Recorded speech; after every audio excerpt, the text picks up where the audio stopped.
Ciao ragazzi, oggi mi sento come Mastino I della Scala, ma anche Mastino II e addirittura anche Cansignorio, perché è così che ci si sente quando si viene qui al castello di Soave, respirando una storia antica, importante e ancora profondamente legata a questo territorio. Io non so se 7 o 8 secoli fa, quando i potentati scaligeri si affacciavano a questo balcone, godessero di questo panorama. Probabilmente no, non era così. Ma c'era un elemento che già allora connotava il paesaggio ed erano le vigne, quindi la produzione di vino. Una produzione che è questa antichissima. Basti pensare ad esempio che Cassiodoro, ministro del re Teodorico, siamo nel V secolo d.C., già decantava nella sua famosa epistola le lodi del vino che viene prodotto qui, quello che oggi chiamiamo Soave, e ancora di più le lodi di quel vino bianco dolce che oggi qui chiamiamo Recioto di Soave.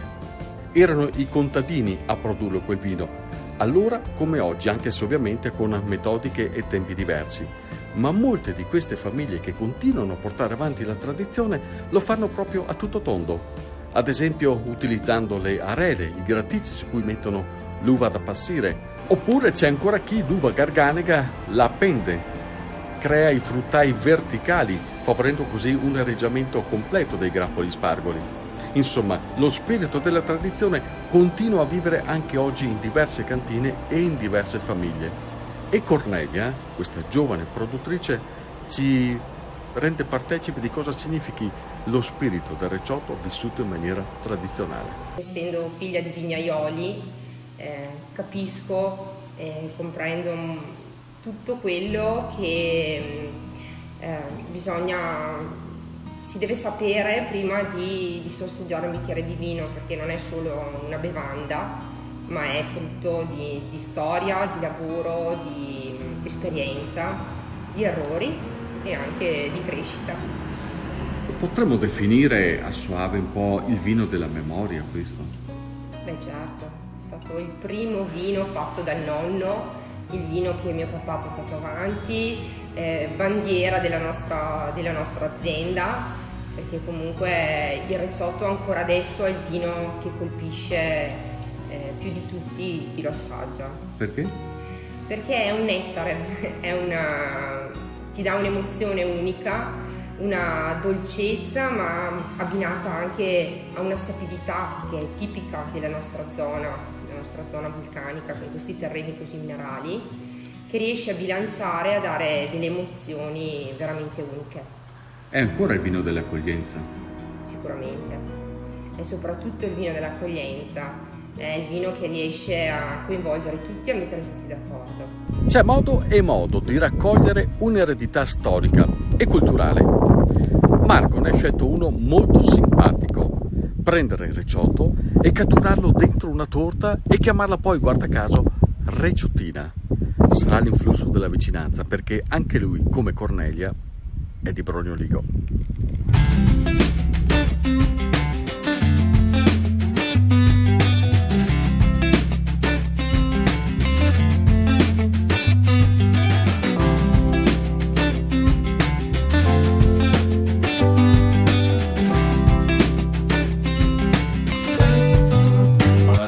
È un simbolo della nostra storia, della nostra tradizione, perché spiega un po' tutte le usanze del paese, spiega la tradizione della famiglia, una cosa che si tramanda dai genitori ai propri figli e porta tutti i sapori del nostro territorio a chi viene nel Soave, chi viene nelle nostre zone. Gustando la Reciottina sente quei sapori, quei profumi che trova anche camminando, che trova nella sua terra. C'è anche la tua storia lì dentro? La storia nasce un po' dal papà che ti insegna, la mamma soprattutto che ti insegna, e assaggiando solo quelle cose da piccolo, quei piccoli ingredienti tipo le mandorle, l'uvetta, e ogni volta che la fai senti quel sapore e ti viene in mente le usanze vecchie, i nonni e tutto il territorio. Perché hanno importanza queste cose per te? Perché nel giorno d'oggi si è perso un po' la tradizione e trovarsi in un piccolo paese dove queste cose sono ancora tramandate di famiglia in famiglia, questi sapori che almeno che adesso non trovi più, è un modo per anche far scoprire alla gente che solo l'ingrediente semplice, l'uvetta, la mandorla, il burro che fa nei nostri monti, con cose semplici si fanno grandi cose. E poi se ci aggiungi il nostro vino tradizionale che si fa solo qui, il recioto, ti dà quel sapore che è unico e inconfondibile. E a proposito, per gustare meglio la reciotina bisogna far così. Se poccia. A bontà. Ma ora torniamo a Cassiodoro, il ministro plenipotenziario di Re Teodorico. Sapete come considerava il vino che nasce da queste parti? Lo considerava di bella bianchezza e purità, tanto che si crederebbe nato da Gigli. Ovviamente 1500 anni fa non poteva immaginare che quel vino sarebbe diventata una delle DOC più importanti a livello nazionale e non solo, coinvolgendo oggi centinaia e centinaia di persone e dando da vivere e sostegno a migliaia di persone, insomma uno dei fenomeni enologici più importanti a livello nazionale. Ma sono sempre le famiglie, quelle in cui si racchiudono i tesori, le storie da raccontare, come questa.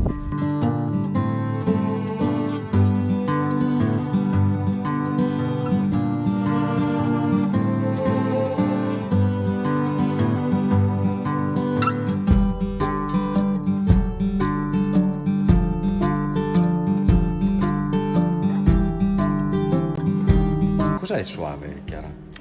Beh, il Soave, oltre a essere un vino, è un territorio stupendo, un paese bellissimo. Tutti credo rimangono impressionati prima di tutto dal castello. Addirittura noi che facciamo molta accoglienza, tanti americani quando vengono in cantina ci chiedono se il castello sia vero, perché secondo loro è stato costruito 20 anni fa per attirare i turisti da fuori. E per voi cosa vuol dire fare Soave? Fare Soave vuol dire accogliere le persone in questo territorio, quindi cercare di avere la possibilità di far vedere loro cos'è il Soave e dov'è il Soave soprattutto, e anche quando lo esportiamo comunque esportiamo anche il paese e l'italianità tutta. Che significa l'italianità? Significa sorrisi, significa allegria, significa simpatia, significa voglia di stare insieme e di condividere un buon bicchiere di vino o un buon piatto a tavola. Perché è unico il Soave?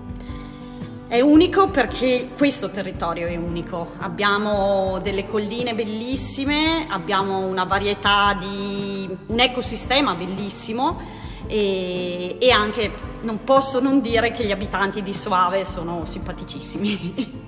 Modestamente. Insomma. Vivere in cantina non significa soltanto fare vino, significa creare rapporti, relazioni tra persone, anche con diversi risvolti umani, perché a volte è anche in cantina che ti cambia la vita.